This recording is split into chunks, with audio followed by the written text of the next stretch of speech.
जय शनिदेव। प्रिय दर्शकों, मैं राजेश जोशी आपका ज्योतिष जागृति केवल सत्य कार्यक्रम में आज फिर से स्वागत करता हूं। प्रिय दर्शकों, जैसा कि आप जानते हैं, हमने विस्तृत रूप से जानकारी देनी शुरू की है लग्नेश की प्लेसमेंट को लेकर।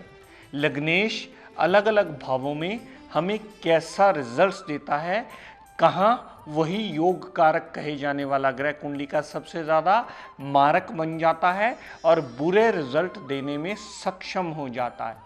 तो प्रिय दर्शकों, पिछले कुछ दिनों से हमने मेष लगन की कुंडली में मंगल देवता की विस्तृत जानकारी 12 भावों में ली। आज से मैं वृष लगन की कुंडली की बात करूंगा। वृष लगन की कुंडली के मालिक बने शुक्र देवता, टॉरस राशि यानी टॉरस के स्वामी बने शुक्र देवता। अपनी दशा अंतरदशा में ये कैसा फल देंगे, क्योंकि वृष लगन की कुंडली में सबसे ज़्यादा योग कारक कहे जाने वाले ग्रह शुक्र देवता यानी दानव गुरु माने जाते हैं। लेकिन प्रिय दर्शकों, ये बात आपको सदैव स्मरण रखनी होगी, योग कारक कहे जाने वाला ग्रह भी अति मार्कित्व के रिजल्ट दे सकता है अगर कुंडली में उसकी प्लेसमेंट कहीं गड़बड़ हो जाए तो। दूसरी बात, मैं जितना भी विवेचन आपको करके बताऊं, आप अपनी कुंडलियों पे अप्लाई कर सकते हैं। हाँ, उसमें थोड़ी बहुत वेरिएबिलिटी इसलिए हो सकती है क्योंकि कुंडली में जितने डिग्री का प्लेनेट आपके पड़ा होगा वो आपको उतने परसेंटेज रिजल्ट देने में ही सक्षम होगा।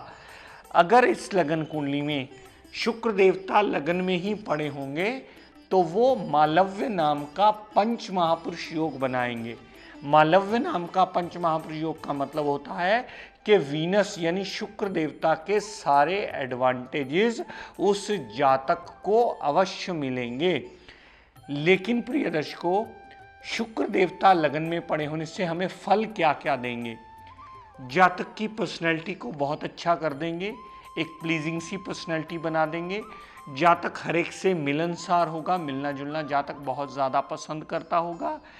जातक की आउटलुक यानी देखने में वो जातक नॉर्मल से ज़्यादा सुंदर नजर आएगा।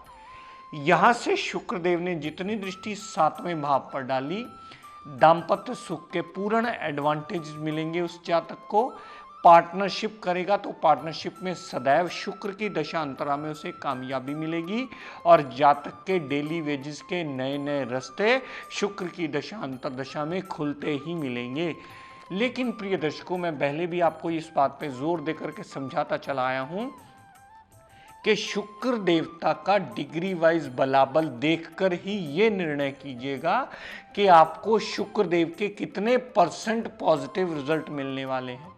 आपने ये तो देख लिया कि ये मालव्य नाम का पंच महापुरुष योग बनेगा, लेकिन शुक्र बेचारा 1 डिग्री का पड़ा हो, शुक्र बेचारे 29 डिग्री के पड़े हों, शुक्र बेचारे 0 डिग्री के पड़े हों, शुक्र अस्त अवस्था में पड़े हों, तो इन रिजल्ट्स में बहुत बड़ी कमी आ जाएगी। कहने का तात्पर्य प्रिय दर्शकों इतना कि अगर डिग्री वाइज बलाबल होगा उस ग्रह में तो ही वो रिजल्ट देने के काबिल बनेगा। अगर ग्रह में डिग्री वाइज बलाबल नहीं होगा तो वो सारे अपने अच्छे रिजल्ट्स में बहुत बड़ी कमी ले आएगा। दर्शकों, बात करते हैं शुक्र देवता अगर दूसरे भाव में पड़े हों। दूसरे भाव में पड़े होने से जातक को धन की कमी कभी नहीं आएगी।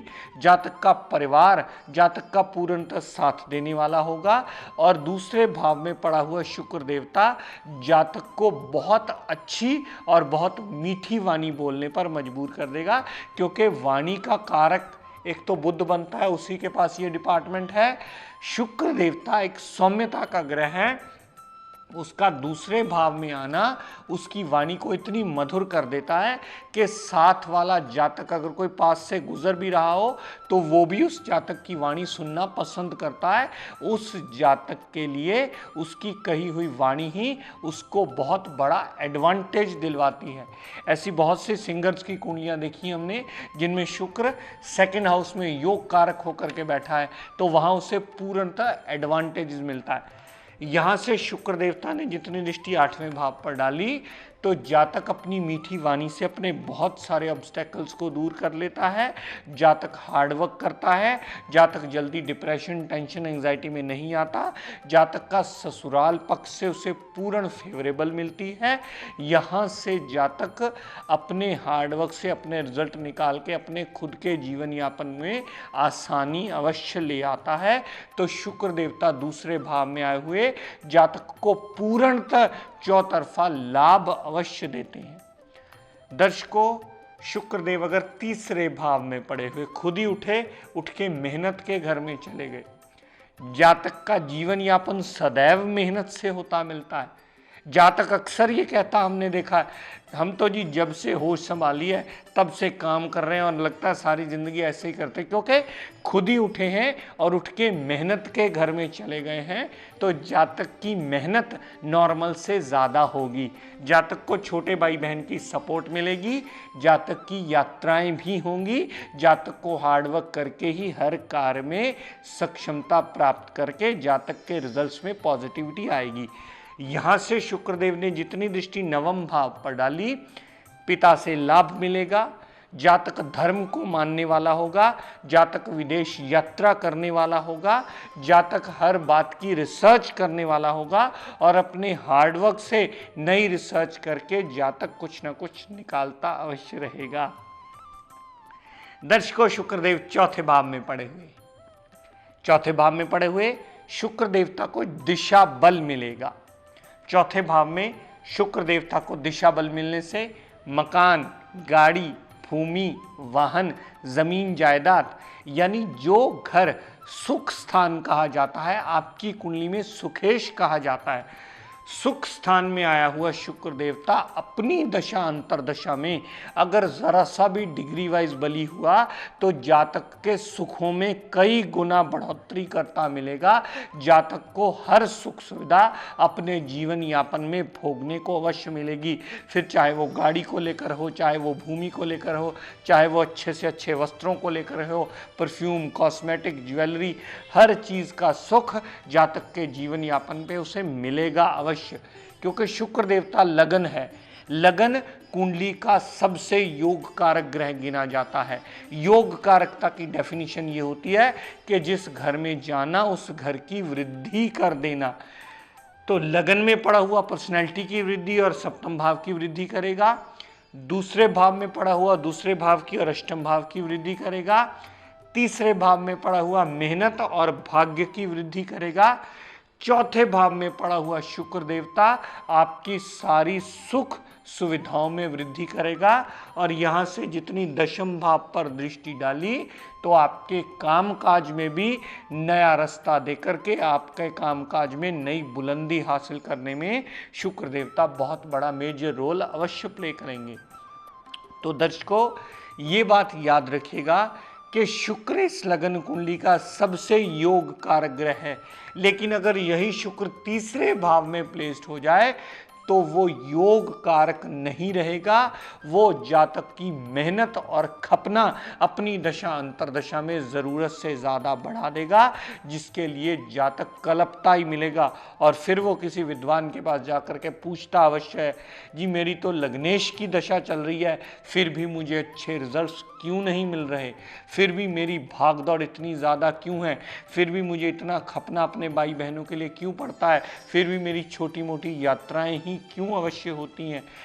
तो ये बात अब आप क्लियरली समझ लीजिए कि लगन कुंडली में लग्नेश जो कि सबसे ज़्यादा योग कारक कहे जाने वाला ग्रह है, अगर इल प्लेस्ड हो जाए, यानी बुरे भाव में चला जाए या ऐसे भाव में चला जाए जहाँ जाना जातक को पसंद नहीं करता कि उसकी बढ़ोतरी हो, तो वो योग कारक कहे जाने वाला ग्रह अति मारक बन जाता है।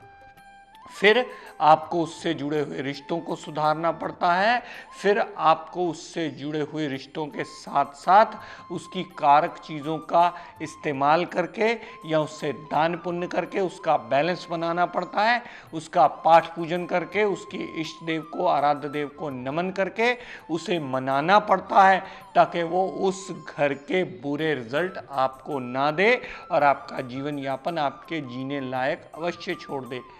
प्रिय दर्शकों, शुक्र देवता इस लगन कुंडली में लगन के मालिक भी हैं और छठे भाव के मालिक भी हैं, यानी लग्नेश भी हैं और षष्ठेश या रोगेश भी हैं। लेकिन प्रिय दर्शकों, 1, 5, 9 की दूसरी राशि सदैव आपको कहीं ना कहीं ज़्यादातर कुंडलियों में 6, 8, 12 में पड़ी ही मिलेगी, लेकिन 1, 5, 9 की हमेशा दूसरी राशि के नेगेटिव रिजल्ट्स को काउंट नहीं किया जाता। 1, 5, 9 के पॉजिटिव रिजल्ट्स को ही देखा जाता है और आपको अपने जीवन यापन में 1, 5, 9 के ही पॉजिटिव रिजल्ट मिलते हैं।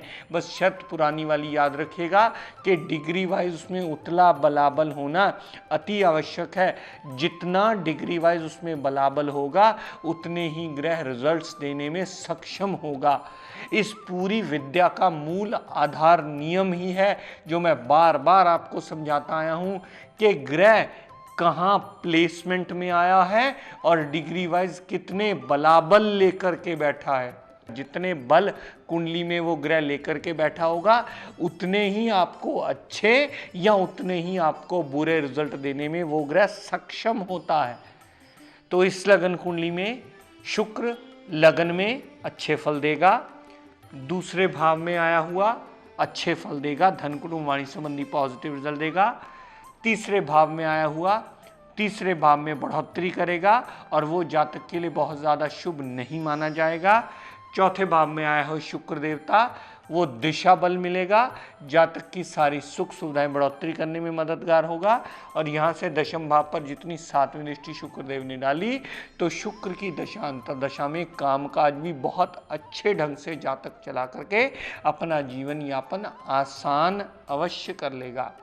आज आपने जाना कि पहले 4 घरों में शुक्र देवता अच्छा फल देता है, लेकिन तीसरे घर में वो अपनी योग कारकता के पूर्ण रिजल्ट नहीं दे पाता, क्योंकि तीसरे घर को ही बढ़ोतरी करता है जो कि सदैव एक जातक को प्रॉब्लमेटिक होती है।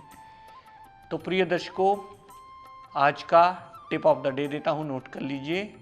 जिसकी भी बुध देवता की या व्यापार की प्रॉब्लम चल रही हो, हमेशा कंजक देवियों को अपनी यथाशक्ति अनुसार कुछ भी कॉपी, पेंसिल, शार्पनर, बुक कुछ भी लेकर के दे दें।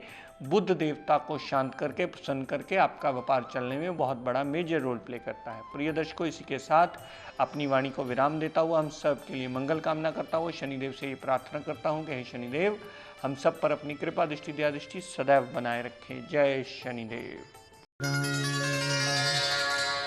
प्रिय दर्शकों, आप सब लोगों के लिए बहुत बड़ी खुशखबरी, आज वो दिन आ गया है जिसका आप बहुत देर से बड़ी बेसब्री से इंतज़ार कर रहे थे। हमारे इंस्टीट्यूशन ने एडमिशन्स ओपन कर दी हैं।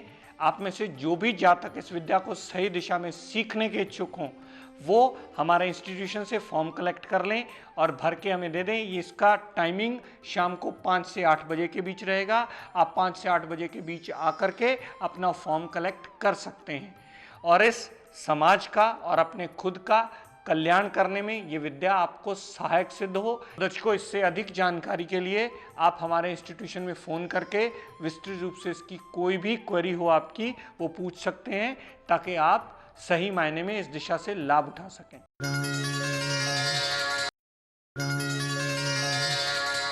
जोशी एस्ट्रो ज्ञान गंगा ग्रुप की ओर से हर साल की तरह फ्री ज्योतिष कैंप 25/11/2012 को सुबह 11 बजे से शाम 5 बजे तक 30L मॉडल टाउन लुधियाना में लगाया जा रहा है, जहां पर आपकी सभी समस्याओं का समाधान माहिर ज्योतिषों द्वारा किया जाएगा।